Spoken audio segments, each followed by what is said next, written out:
warahmatullahi wabarakatuh. Kami dari kelompok 4 Manajemen Operasional ingin melakukan wawancara kepada dua narasumber dari Pabrik Tempe dan Pabrik Mie. Video selengkapnya selamat menyaksikan. Ya guys, sekarang kita ada di Pabrik tempe. Pabrik Tempe. Kita akan mewawancarai sang bos tempe kita ini. Nah ya, kita sudah bersama dengan Ibu siapa nih Bu? Ibu Miss. Sang bos tempe kita nih. Bos tempe kita. Jadi kita akan nanya-nanya seputar tempe bersama Ibu Miss. Ibu Miss. Oke guys, tunggu wawancara kita. Ya. Bu, kita mau tanya Bu, coba Ibu ceritakan sedikit awal mula dibangunnya usaha tempe ini Bu. Saya bingung ya.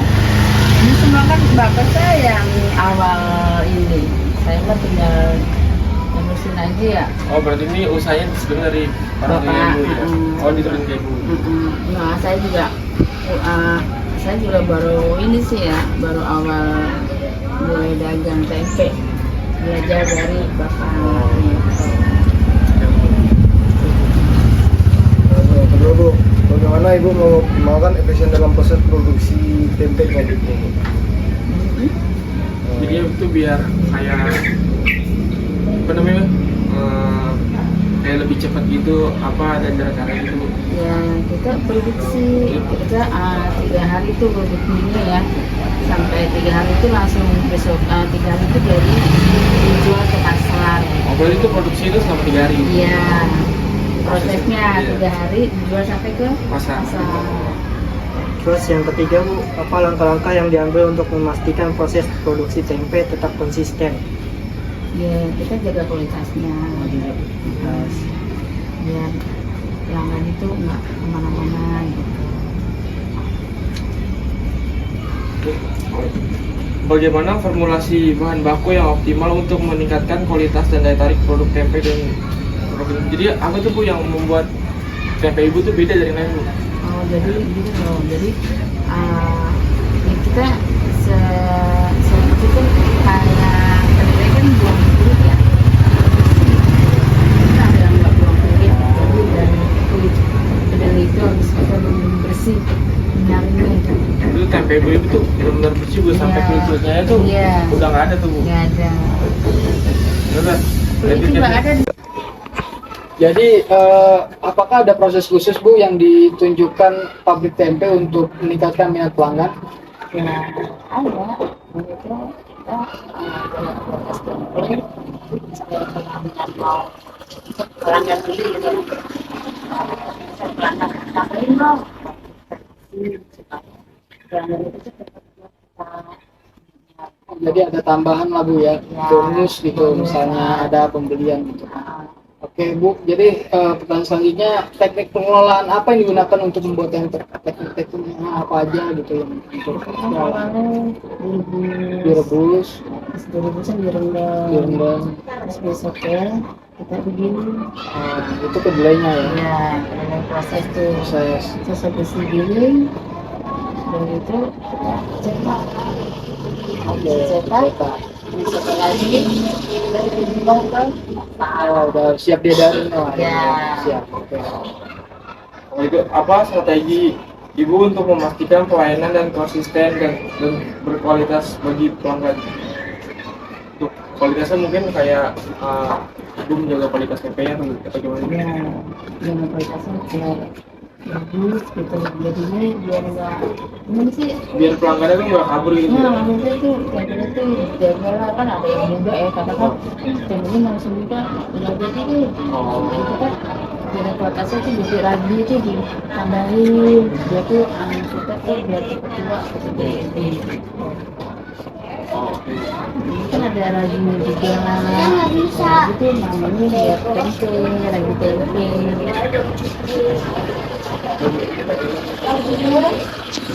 Itu bagaimana penyimpanan tempe di pabrik? Kita awalnya direbus, ya kan, pakai drum tuh. Itu rebusnya berapa lama? Berapa ya? dua jaman tuh. Dua jaman.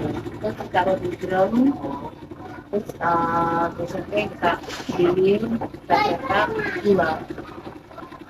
Oke. Udah berarti kita juga. Iya. Oke guys, jadi itu wawancara kita bersama Tempe. Di Sunten.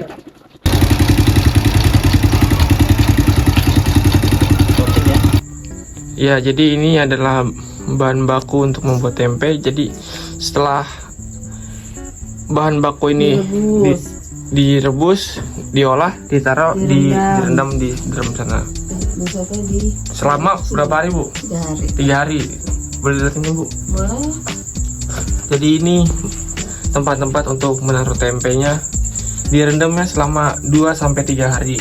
Setelah tempenya sudah jadi, ditaruh di ruang penyimpanan ini. Nih guys, ruang penyimpanannya banyak nih. Setelah itu baru dijual ke pasar. Oke. Makasih, Bu. Ya, sama-sama. Assalamualaikum warahmatullahi wabarakatuh. Kami dari kelompok 4 dan saat ini kami akan mewawancarai salah satu owner dari pabrik mie Buyung. Boleh perkenalkan dirinya, Bapak? Nama saya Lukman Hakim, berdomisili di Galuh. Oke, terima kasih. Sebelum kita memasuki pertanyaannya, boleh dong ceritain sedikit gimana sih awal mula dibangunnya pabrik mie Buyung ini? Bermula dari orang tua ya yang belum mempunyai pabrik dan hanya menjadi sales, berjualan menggunakan produk orang lain. Dari rumah ke rumah sampai akhirnya ekonomi dirasa mencukupi untuk membuat pabrik. Akhirnya dicobalah untuk membuat pabrik sendiri. Pabrik itu sendiri sudah beroperasi sejak kurang lebih 30 tahun yang lalu. Masuk nih ke pertanyaannya nih Bapak. Bagaimana sih Bapak mengoptimalisasikan efisiensi dari dalam proses pembuatan pabrik di pabrik mie Buyung ini? Yang pertama pasti efisiensi SDM, pengarah pengoperasian awal kerja bagaimana, jam berapa kerja akan dimulai, dan karena itu bisa untuk lebih optimal. Karena kalau misalkan ada satu pekerja yang telat pun kerja jadi terburu-buru yang nantinya akan menghasilkan produk yang tidak maksimal. Selanjutnya, apa sih langkah-langkah Bapak yang diambil untuk memastikan proses produksi ini tetap konsisten? Sering melakukan sharing-sharing dengan pekerja untuk menanyakan masukan apa saja yang lebih bisa menaikkan kualitas produk kita. Saya juga sering memberikan masukan jika ada kekurangan dalam produksi mie agar menjadi produksi mie yang dapat diterima di masyarakat. Nah, selanjutnya beda nih dari sebelum-sebelumnya itu yang proses produksi mie. Kalau sekarang, bagaimana sih cara Bapak mengoptimalisasikan waktu persiapan bahan mie agar proses masaknya jadi efisien? Yang pertama itu mencontohkan dari si ownernya dulu. Karyawan pasti bisa menilai dan meniru dari contoh owner tersebut. Lalu kita bisa butuh waktu ekstra dalam produksi, apalagi produksinya malam supaya besok paginya menjadi produksi yang fresh. Sebelum mereka bekerja, saya sudah menyiapkan bahan-bahan bakunya dan di mana saja letaknya agar ketika mereka bekerja semuanya itu sudah siap pakai gitu. Selanjutnya, bagaimana cara menjaga kebersihan dan higienitas penyajian mie untuk menghindari kontaminasi dari resiko kesehatan? Yang selalu saya lakukan adalah memastikan kondisi karyawan selalu bersih pada saat sebelum masuk ke ruangan produksi dan kembali bersih saat keluar atau selesai dari ruangan produksi. Selanjutnya pertanyaan akan ditanyakan oleh rekan saya. Baik, kita lanjut Pak. Bagaimana sih formulasi bahan baku yang optimal untuk meningkatkan kualitas dan daya tarik produk tersebut? Saya sih cukup rewel ya untuk soal gramasi, rewel sama resep-resep yang saya berikan ke karyawan dan bagaimana pembuatannya, karena itu mempengaruhi hasil. Jadi saya fokus memperhatikan gramasi, resep-resep dan cara pengolahan yang baik, bagaimana karena itu produksi jangka panjang. Selanjutnya, bagaimana kita dapat meningkatkan kandungan gizi dan nilai tambah produk mie untuk memenuhi kebutuhan konsumen yang semakin sadar akan kesehatan? Saya selalu mencari formulasi agar mie yang saya buat ini sehat. Kira-kira kalau bahan ini kurang sehat, kita cari lagi bahan lain yang lebih sehat. Jadi produk mie yang kita buat tetap aman dan sehat. Selanjutnya, apakah ada proses khusus di pabrik ini untuk meningkatkan minat pelanggan? Dalam pengolahan ada teknik pengepresan dan pemitihan, tapi itu berbeda karena setiap produk, setiap pabrik pasti memiliki mesin yang berbeda dan ukuran yang berbeda. Nah, ini akan menghasilkan yang berbeda juga untuk ukuran mie.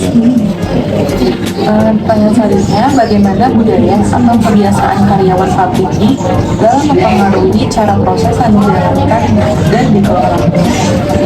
Saya anjurkan untuk semua karyawan memiliki budaya bersih-bersih baik sebelum dan sesudah bekerja, dan juga alat-alat yang sering digunakan setiap hari jadi harus dijaga untuk kebersihannya untuk jangka panjang dan untuk kesehatan konsumen juga. Pertanyaan selanjutnya, apakah di pabrik ini ada teknik pengolahannya untuk membuat ini? Dulu kita ada menggunakan teknologi tradisional, tapi sekarang kita menggunakan teknologi yang lebih modern. Jadi serba mesin karena lebih efisien dan kerja efektif juga. Pertanyaan terakhir dari saya, bagaimana proses pembuatan mie dan apakah membuat mie itu cukup memakan waktu yang lama?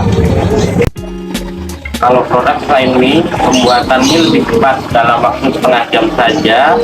Kalau kita menggunakan mesin yang kita punya bisa jadi dalam waktu yang sangat cepat. Baik, pertanyaan selanjutnya akan dilanjutkan dengan rekan saya, Angel Setia. Baik, selanjutnya pertanyaan dari saya yaitu apa langkah pertama yang perlu diambil dalam melakukan proses desain produk? Karena kita mainnya dari gerobak ke gerobak, jadi kita tidak menggunakan desain. Jadi kita memperkenalkan produk kita itu dari rumah ke rumah. Kalau kita ada keinginan untuk main ke pasar baru, kita mendesain produk dan kita publikasikan, yang dimana kalau orang lain melihat desain tersebut, mereka sudah paham dan mengenali kalau itu adalah produk dari kita. Selanjutnya, bagaimana Anda mengidentifikasi kebutuhan dan harapan pelanggan dalam merencanakan pelayanan pabrik ini? Untuk meningkatkan minat pelanggan, kita selalu memperlakukan pelanggan layaknya teman. Jadi kita bisa terima masukan dari kekurangan apa saja dari produk kita, maupun pelayanan kita dengan cara ngobrol atau mendatangi rumah pelanggan untuk menjaga hubungan baik. Karena kalau hanya sebatas penjual dan pembeli, interaksi kita hanya sebatas transaksi jual beli saja. Selanjutnya, apa strategi Anda untuk memastikan pelayanan yang konsisten dan berkualitas bagi pelanggan pabrik mie? Menjalin hubungan baik dengan pelanggan dan memberitahu karyawan bagaimana cara melayani pelanggan yang baik dan benar. Kalau tidak bisa mengatasi pelanggan sendirian, bisa serahkan ke saya. Intinya mengerti cara melayani dan menjaga hubungan baik dengan pelanggan. Bagaimana penyimpanan pabrik mie ini dilakukan? Sangat direkomendasikan ya untuk disimpan di dalam freezer, karena saya sudah pernah mencoba testimoni kualitas mie saat di dalam freezer itu mampu bertahan sampai 4 bulan. Nah, selanjutnya pertanyaan terakhir dari saya, bagaimana cara agar mie tidak cepat basi di penyimpanan saat melakukan pengiriman? Kalau penyimpanan tadi saya sudah jelaskan untuk penyimpanan baiknya itu disimpan di freezer agar tidak terkontaminasi oleh makanan-makanan lainnya yang ada di kulkas dan mampu bertahan untuk waktu yang cukup lama.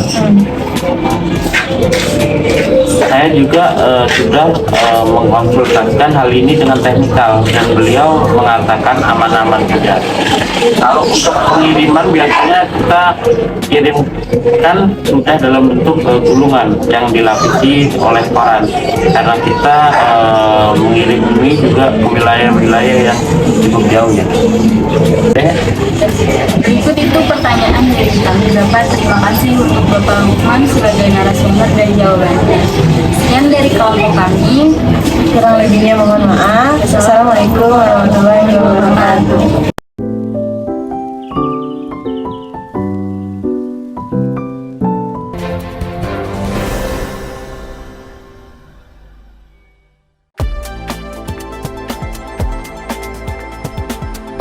Pabrik bakmi rumahan karya abadi di Jalan Masjid, Kelurahan Sudimara Timur, Ciledug, Kota Tangerang, Banten yang berdiri sejak tahun 1981 mampu bertahan hingga kini. Sekilas tidak ada yang berbeda dengan pabrik mie lainnya. Namun untuk menjaga kualitas mie, pemilik pabrik Samino tidak menggunakan bahan pengawet dan memiliki label halal. Mie produksinya hanya mampu bertahan 1 hari. Untuk lebih lama mencapai 1 pekan, dapat disimpan di mesin freezer.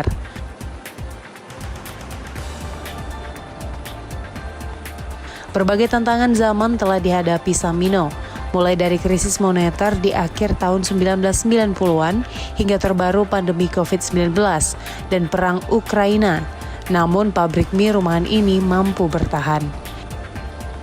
Kini dalam sehari menghasilkan 2 ton mie dan membutuhkan bahan baku 1,2 ton tepung terigu untuk memenuhi pesanan dari 260 pelaku UMKM binaan mie ayam yang tersebar di Jakarta dan Tangerang Raya.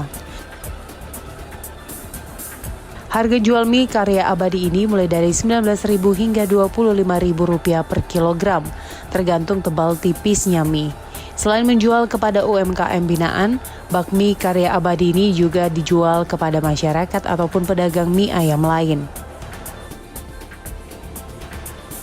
Ya, kita karena UKM saya itu binaan langsung, jadi beda dengan harga bebas.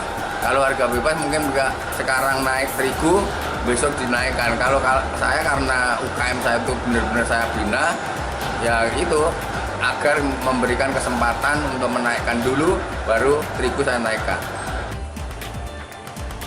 Saat ini Samino juga membuka pelatihan usaha mie ayam secara cuma-cuma alias gratis di rumahnya. Dan pelatihan ini banyak diikuti orang yang terkena PHK dampak pandemi COVID-19. Tommy Oggani, JAK TV.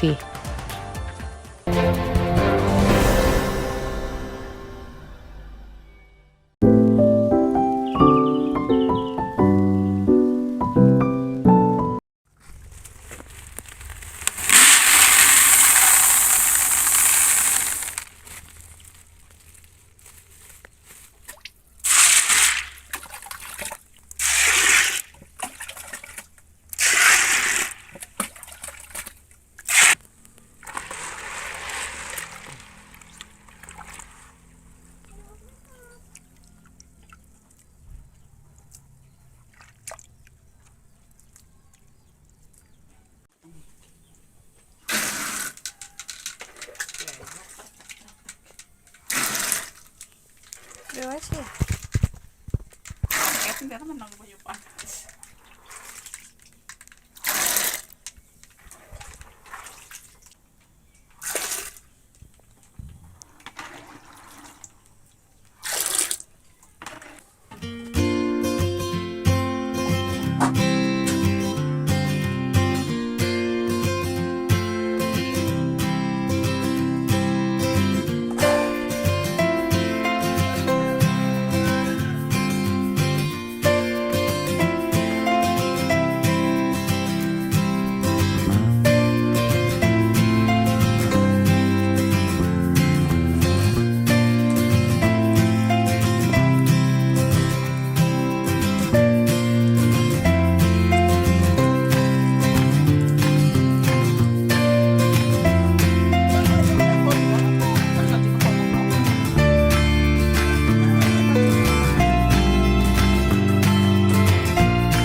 Ya, gitulah guys. Kita sudah bertemu para CEO dari pabrik tempe dan pabrik mie. Walaupun sulit, jujur sulit ya. Untuk ketemu mereka, jujur sulit. Emang. Jadi kita tuh sangat punya waktu khusus buat bertemu para CEO itu. Kita cukup berterima kasih buat CEO semuanya tuh yang terlibat. Semuanya ya. Kita mengucapkan terima kasih semuanya. Dadah.